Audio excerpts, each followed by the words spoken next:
Hi friends, ఈ వీడియోలో నేను విజయదశమి అంటే ఏమిటి అని చాలా క్లుప్తంగా చెప్తాను. సో వీడియోని ఎక్కడ స్కిప్ చేయకుండా చూడండి. విజయదశమి, దసరా, చెడు మీద మంచి సాధించిన విజయానికి గుర్తుగా ఈ పండుగను విజయదశమి అని పిలుస్తారు. దీనిని 10 రోజుల పాటు జరుపుకుంటారు. ముందు నవరాత్రులు, దుర్గ పూజ ఉంటుంది. విజయదశమి రోజున చరిత్ర ప్రకారం రాముడు రావణునిపై గెలిచిన సందర్భమే కాక పాండవులు వనవాసం వెళ్తూ జమ్మి చెట్టుపై తమ ఆయుధాలను తిరిగి తీసిన రోజు. ఈ సందర్భమున రావణ వధ, జమ్మి ఆకుల పూజ చేయటం ఆచారం. జగన్మాత అయిన దుర్గాదేవి మహిషాసురుడనే రాక్షసునితో 9 రాత్రులు యుద్ధము చేసి అతనిని వధించి విజయాన్ని పొందిన సందర్భమున 10వ రోజు ప్రజలంతా సంతోషముతో పండగ జరుపుకున్నారు. బ్రహ్మదేవుని వరాల వలన వరగర్వితుడైన మహిషాసురుడు దేవతలతో ఘోరమైన యుద్ధం చేసి వారిని ఓడించి ఇంద్ర పదవిని చేపట్టాడు. దేవేంద్రుడు త్రిమూర్తులతో మొర పెట్టుకునగా మహిషునిపై వారిలో రగిలిన క్రోధాగ్ని ప్రకాశవంతమైన తేజముగా మారింది. త్రిమూర్తుల తేజము కేంద్రీకృతమై ఒక స్త్రీరూపమై జన్మించింది.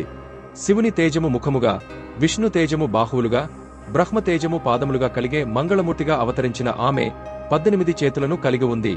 ఆమెకు శివుడు శూలమును, విష్ణువు చక్రమును, ఇంద్రుడు వజ్రాయుధమును, వరుణదేవుడు పాసము, బ్రహ్మదేవుడు అక్షమాల, కమండలము, హిమవంతుడు సింహమును వాహనంగాను ఇచ్చారు.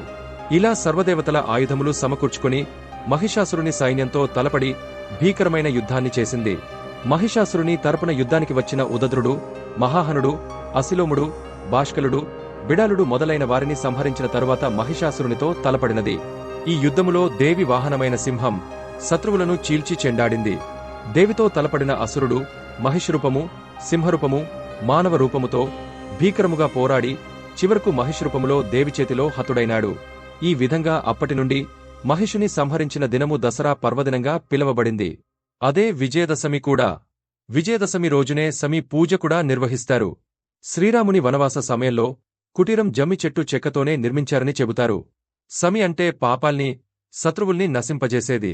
పంచపాండవులు అజ్ఞాతవాసానికి వెళ్లే ముందు తమ ఆయుధాలని సమి చెట్టుపై పెట్టడం జరిగింది.